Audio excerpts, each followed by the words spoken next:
आज मैं आ गया था बहादुर घोड़े की सर्विस कराने के लिए। पहुंच जाता हूं सर्विस सेंटर पर और ये भाई चल देते हैं मेरे बहादुर घोड़े को ले करके उसके ठिकाने पर, उसकी मरम्मत करने खातिर। गाड़ी कर लेते हैं अपने कब्जे में, हमसे बोलते हैं बस आप बैठ जाइए जा कर के किनारे। कम से कम 4 घंटा हमसे थोड़ी देर बोलिएगा नहीं, तो मैं बैठ जाता हूँ वेटिंग कमरे में आकर के अपनी गाड़ी का वेट करने। और जो भाई ये धुलाई कर रही है बोल रहे भाई मैं आपको जानता हूँ, मैंने आपको देखे हो। भाई हमको थोड़ी थोड़ी बहुत खुशी हुई कि कम से कम लोग हमको धीरे धीरे जानने लगे हैं और ऐसे ही मेहनत करता रहूँगा। और लग जाती है हमारे भूख तो मैं चल देता हूँ कुछ खाने के लिए रोड पे। काफ़ी देर हो जाती है, 2-3 घंटा।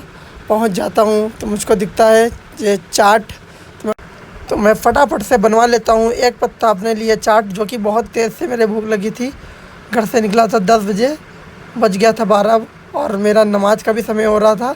तो मैंने सोचा जल्दी जल्दी भैया कर ले, फिर खा पी के निकल लेता हूँ नमाज़ पढ़ने के लिए, क्योंकि आज जुम्मे का दिन होता है। और भैया शुरू कर देते हैं खस्ते की कुटाई करना, कायदे से मसल वसल के बढ़िया बना देते हैं चाट।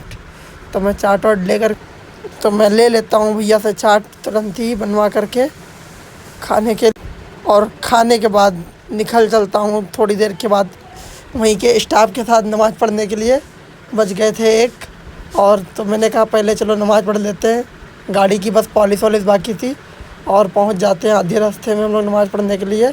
और मस्जिद थोड़ा सा दूरी पे थी, पहुँच गए मस्जिद और नमाज़ हो जाती है हमारी मुकम्मल।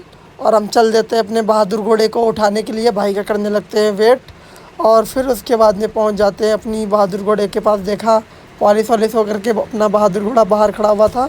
अब जाते हैं इसकी बिलिंग विलिंग करने के बाद चल देते अपने बहादुर घोड़े को उठा करके अपने घर की तरफ। और काफ़ी देर हो गई थी हमको, सुबह 10 बजे से बज गया 2 और काफ़ी देर हो चुकी थी। और चल देता अपने